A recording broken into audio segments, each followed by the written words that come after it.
Baik, Assalamualaikum warahmatullahi wabarakatuh. Waalaikumsalam warahmatullahi wabarakatuh. Alhamdulillahirrabbilalamin. Allahumma salli ala Muhammadin wa ala alihi wa sahbihi ajma'in. Kita bersyukur pada hari ini, Sabtu, kita masih dapat beraktivitas, melaksanakan berbagai kegiatan, kemudian salawat dan salam kita mohonkan kepada Allah semoga tetap dicurahkan kepada Nabi Muhammad SAW. Allahumma salli ala Muhammad wa ala ali Muhammad. Senang sekali dan terima kasih atas kesempatan Kang Robi Zidni, ya, salah seorang mahasiswa PhD di Universitas Bremen, Jerman. Ya, saya sapa dulu. Assalamualaikum, Kang. Waalaikumsalam warahmatullahi wabarakatuh. Ya, kesempatan yang baik, ya, dari Jerman, Kang Robi datang ke Indonesia dalam rangka WFO juga ini. Lagi liburan atau apa, mungkin nanti lagi riset juga. Bisa diceritakan nanti bagaimana kondisi perbedaan Indonesia dengan Jerman dalam menghadapi pandemik COVID-19 ini juga. Ya. Baik, Kang, kita berbagi inspirasi terutama kepada dosen-dosen muda di Indonesia. Mungkin dari cerita diskusi kita akan menambah semangat bagi kawan-kawan yang berencana ke luar negeri, atau bagi dosen-dosen yang sudah senior sebagai semangat untuk publikasi. Mungkin nanti Kang Robi bisa menjelaskan atau menceritakan sedikit mengenai bagaimana publish di sana di Jerman itu, bagaimana budaya riset di sana. Itu kita bicara seputar itu. Pertama sekali silahkan Kang, mungkin latar belakang pendidikan dan perkenalan lah. Silakan Kang Robi.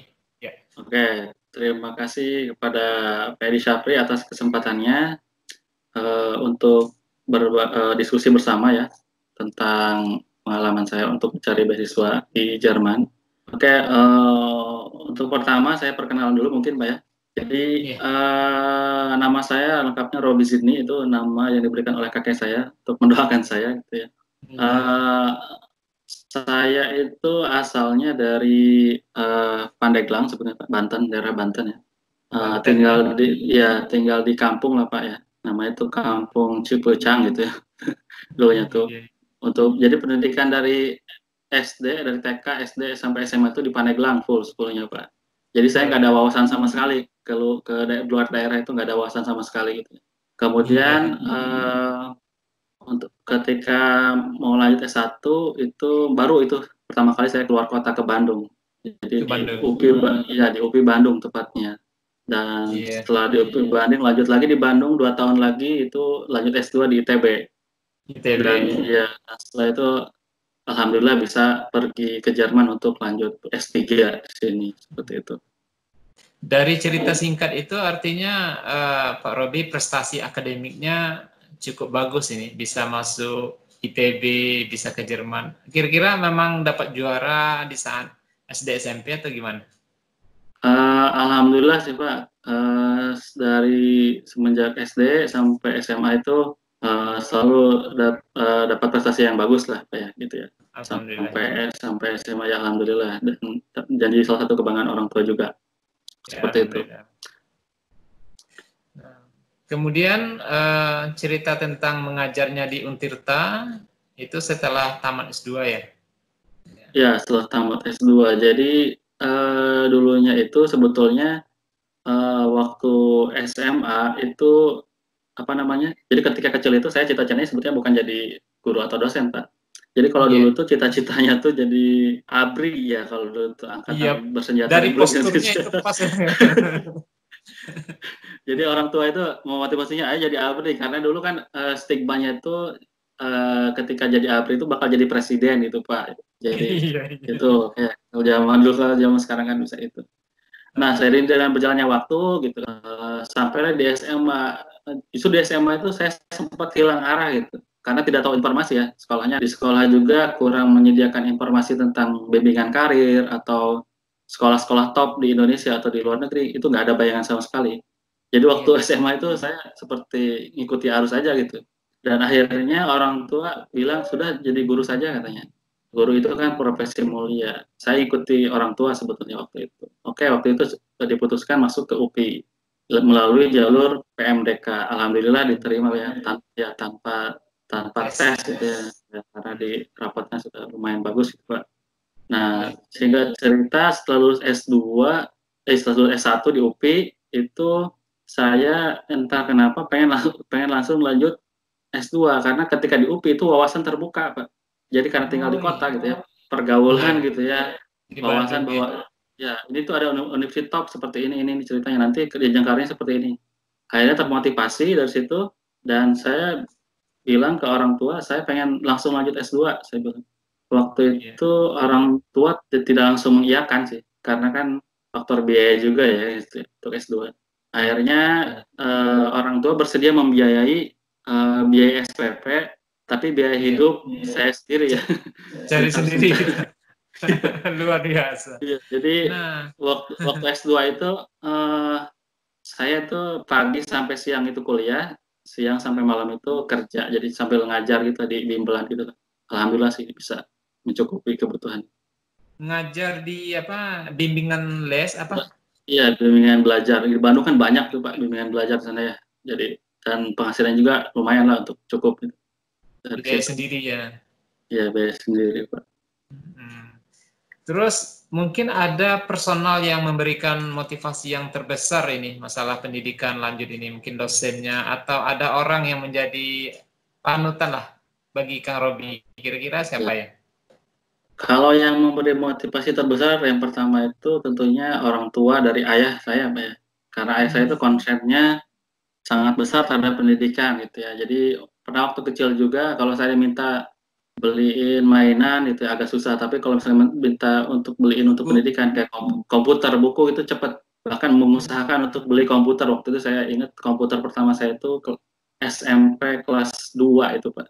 Ya, waktu itu. Jadi gitu ya.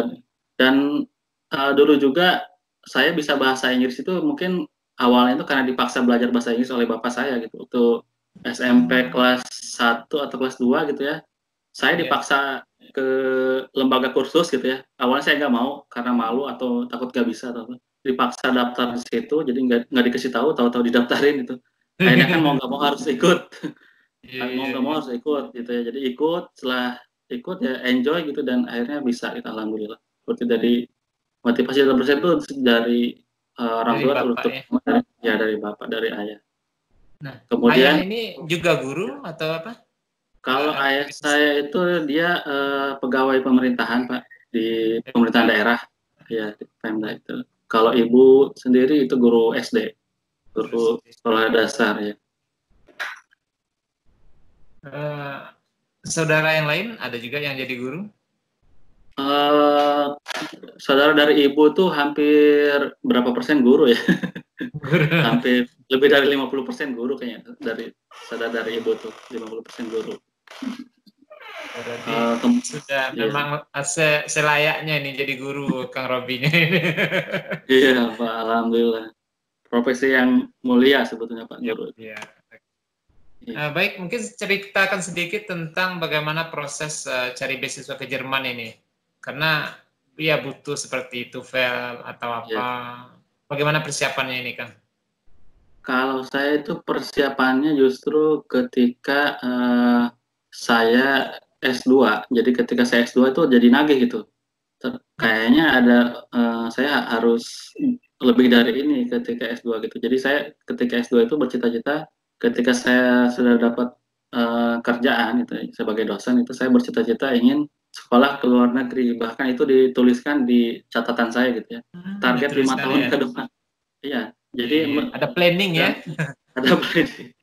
Jadi sebetulnya dimulai dari S1. Jadi ketika S1 itu kan masuk S2 ada ini Pak catatan 5 tahun ke depan apa gitu.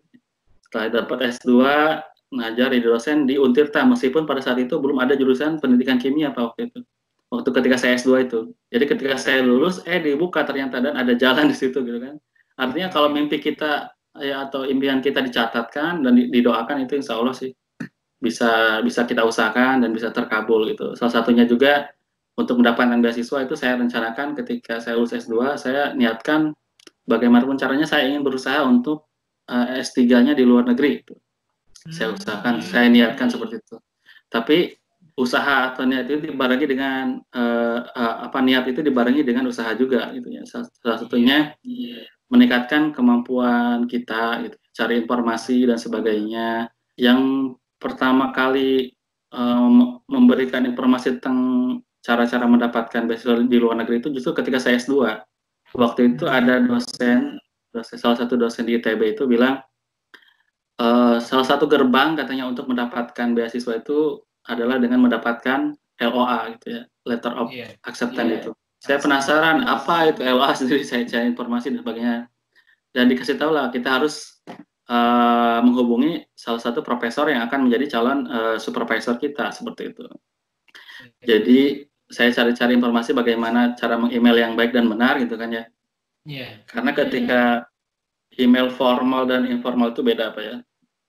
Jadi saya pertama konsep dulu waktu dulu kemampuan bahasa Inggris formalnya itu belum terlalu terasa sih waktu dulu.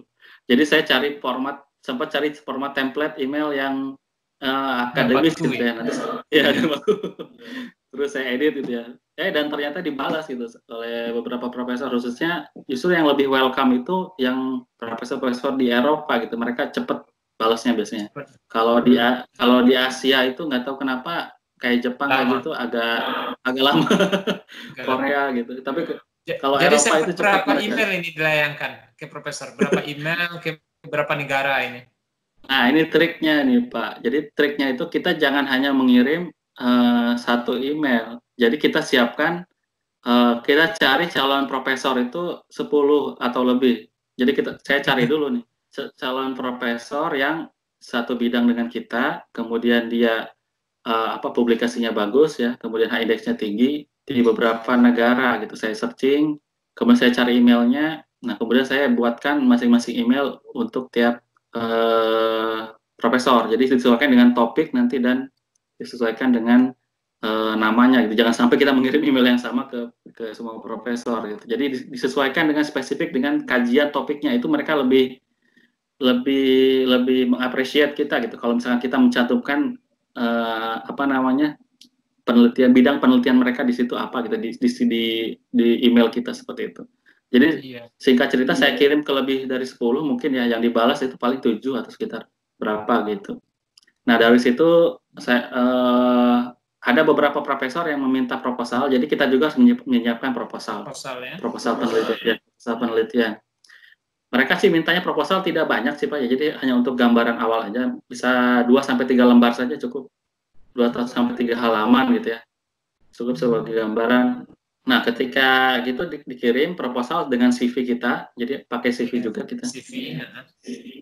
Kemudian ketika mereka membaca proposal dan tertarik, itu nanti akan diwawancara Pak biasanya. Diwawancara via Skype seperti ini gitu ya. Diwawancara via lewat Skype wawancara. Nah, biasanya yang lebih fleksibel itu yang orang-orang Barat ya, Eropa gitu. Mereka biasanya wawancara via Skype. Nah, kalau Jepang itu biasanya mereka selain wawancara itu harus datang ke sana Pak. Kalau orang Jepang itu ya harus ikut tes umum, nggak tahu saya tes apa ya, semacam tes wawancara di sana, dan mungkin untuk menegaskan lebih yakin supaya mereka ya lebih serius atau enggaknya gitu ya. Jadi waktu itu singkat cerita saya memilih 3 profesor itu, satu dari Jepang, satu dari Belanda, satu dari Jerman yang sekarang tuh ya, 3. Yang istilahnya dia membalasnya enak gitu ya. Jadi kelihatan kalau yang membalas emailnya itu dia welcome gitu orangnya, kelihatan pada dari bahasa emailnya gitu ya. Jadi saya pertama lihat kesananya dulu gitu. Nah, setelah itu dari 3 itu ternyata ya, awalnya saya mau pilih yang Jepang, tapi ternyata yang Jepang itu dia LOA-nya itu kondisional Pak. Jadi kita dapat LOA, tapi kondisinya kita harus datang ke sana dulu gitu. Oh gitu ya. Kalau Jerman enggak? Sedangkan Jerman dan Belanda enggak, itu Eropa enggak. Jadi saya batalkan yang Jepang, karena harus datang ke sana, saya nggak punya biaya gitu kan. Akhirnya saya antara 2 itu, Belanda dan Jerman. Kalau yang Belanda itu sampai Skype, sampai presentasi penelitian dan sebagainya, dapat LOA-nya. Nah, kemudian ketika saya mau Jerman, ternyata si pemberi beasiswa itu tidak mau ke Belanda gitu, anehnya. Oh, gitu. Jadi kadang nggak tahu kenapa kondisinya, atau karena biaya perkuliahan di Belanda lebih tinggi ya daripada di Jerman, atau saya nggak tahu alasan jelasnya apa. Akhirnya yang Belanda saya batalkan meskipun sudah dapat LOA. Saya coba yang Jerman, dan Jerman ternyata di ACC oleh pemberi beasiswanya. Jadi tujuan akhirnya ya di Jerman ini, seperti itu Pak. Alhamdulillah. Bidang keahlian yang di Jerman ini pembimbingnya bidangnya apa? Bidang keahliannya itu chemistry didaktik ya kalau orang Jerman tuh sebutnya. Jadi pendidikan kimia, Pak. Pendidikan sains kimia. Siapa nama profnya? Profesor Ingo H namanya tuh. INGO EILKS itu. Ingo H. Kalau dilihat itu dia di antara top 10 profesor di bidang pendidikan kimia saat ini. Berapa HID-nya? H-index-nya itu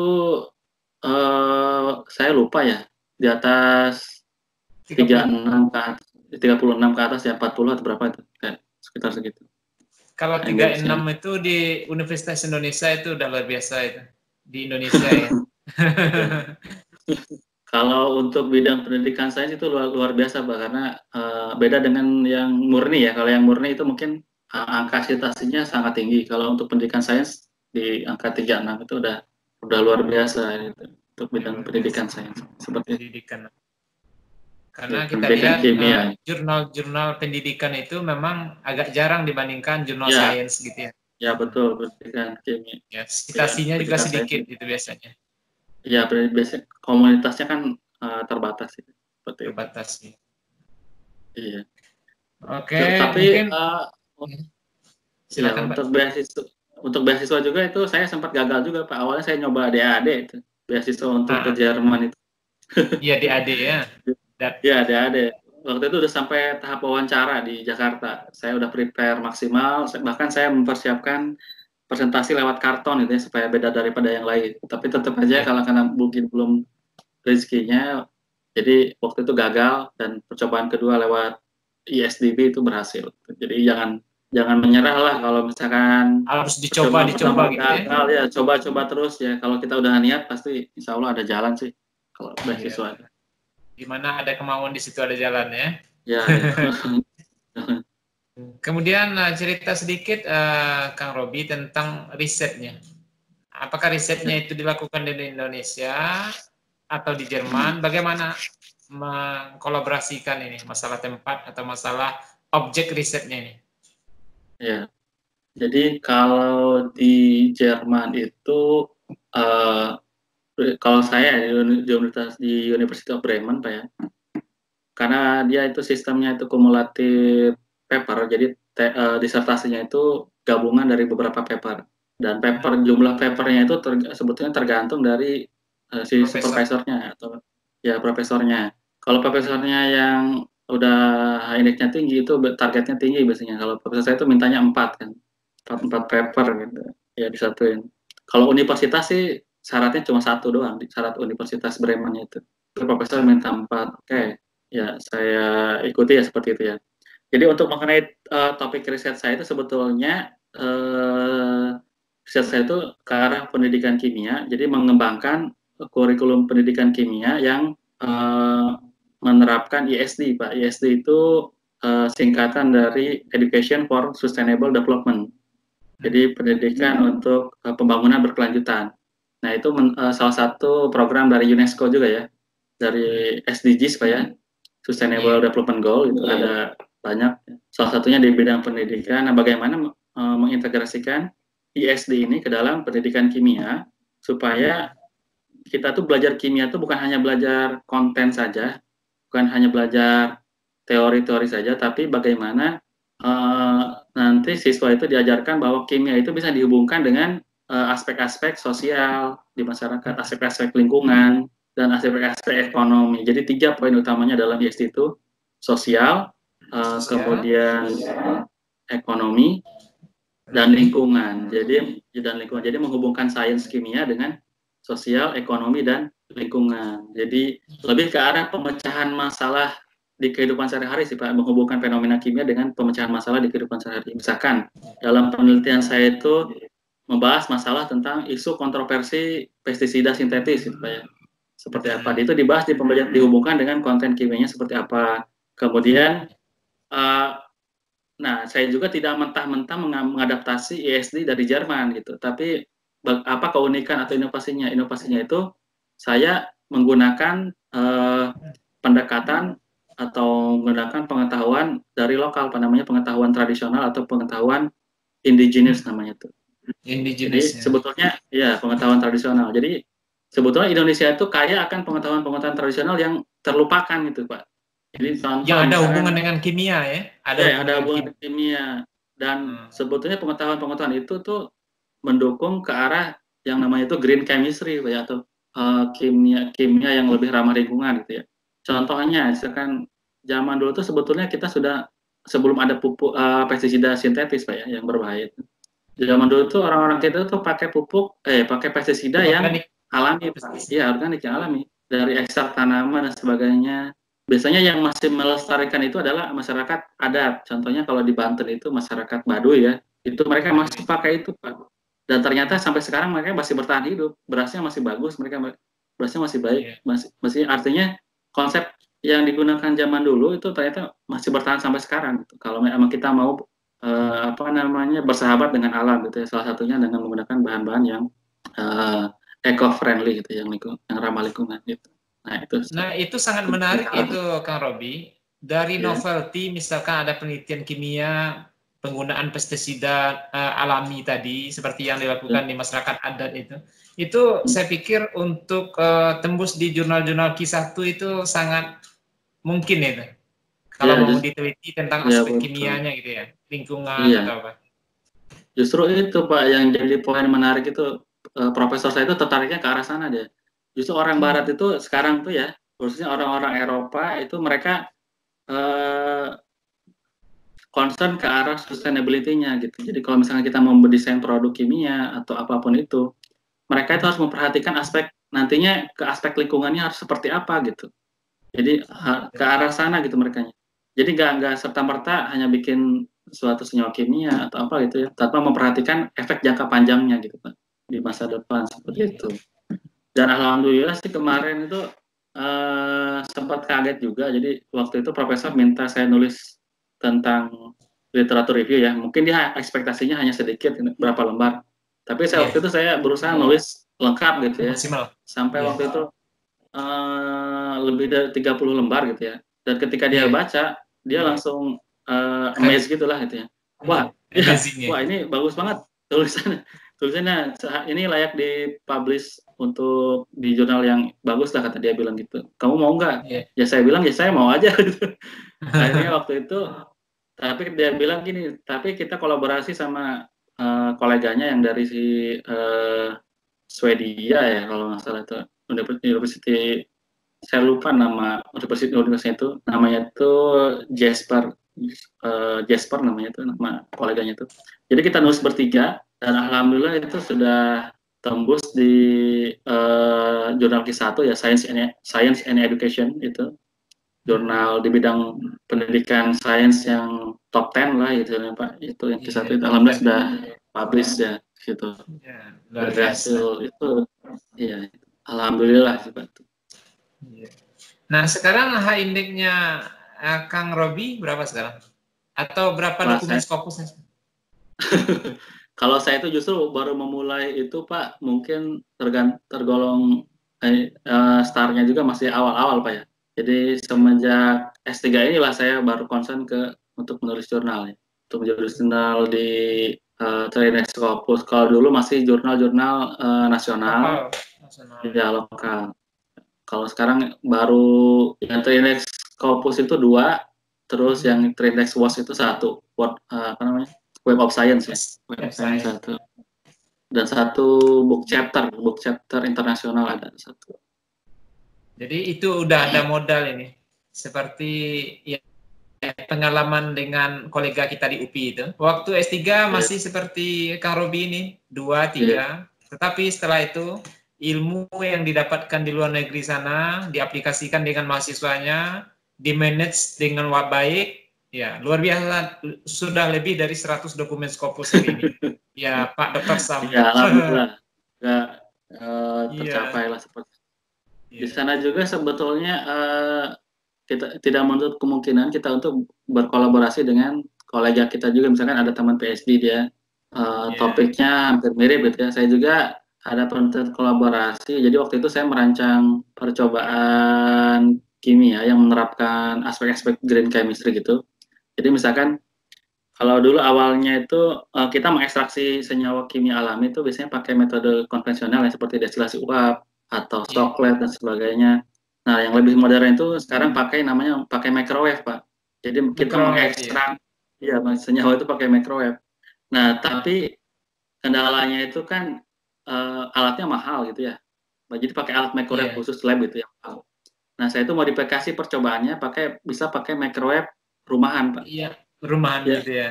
iya, harganya cuma 1 juta lah gitu ya. Bisa itu. Iya. Jadi saya mendesain percobaannya, kemudian diterapkan juga di penelitian orang Jerman itu satu lagi. Jadi nanti kita bisa publish bareng seperti itu. Juga kawan-kawan saya di IPB juga menggunakan seperti itu, apa namanya, microwave yang dimodifikasi tadi untuk target akhirnya itu membuat selulosa nanofiber. Oh ya, Jadi polimer, ya proses salah aplikasi di polimer. polimer. Salah satu prosesnya pakai microwave supaya memudahkan proses membuat nanonya, ya, sintesis Iya nanonya. betul. Ya, Hmm, karena dia kan pakai gelombang mikro kayak ini ya mikro proses ya. reaksinya itu. Pakai gelombang mikro Lebih biasanya lebih cepat cepat, juga reaksinya. lebih cepat. Iya. Terus ini masalah manajemen waktu ini. Saya pernah punya dosen juga dari Jerman ini. Dia sangat ketat sekali masalah waktu. Bahkan mengumpulkan tugas ini lewat 1 menit, ya bisa tidak mengumpulkan tugas karena dikunci gitu kan lokernya. Kalau di sana gimana ini? Ada cerita seperti itu juga atau gimana? Nah, kalau di Jerman itu tipikal kalau saya lihat ya berdasarkan pengamatan saya aja sini, pengamatan pribadi itu. Ada tipikal dua jenis profesor di Jerman tuh Pak. Yang pertama itu profesor yang masih konvensional. Jadi dia belum jam terbang internasional belum banyak. Itu misalnya dia itu masih menerapkan sifat-sifat kejermanannya gitu ya. Sifat Iya, Jerman itu kan langsung strict gitu ya. Strict to the iya, point gitu kan. Dan atau apa itu kalau enggak cut gitu apa gitu ya. Ya nah iya, itu. Tapi kalau ada juga dosen Jerman juga yang wawasannya sudah luas, wawasan internasional.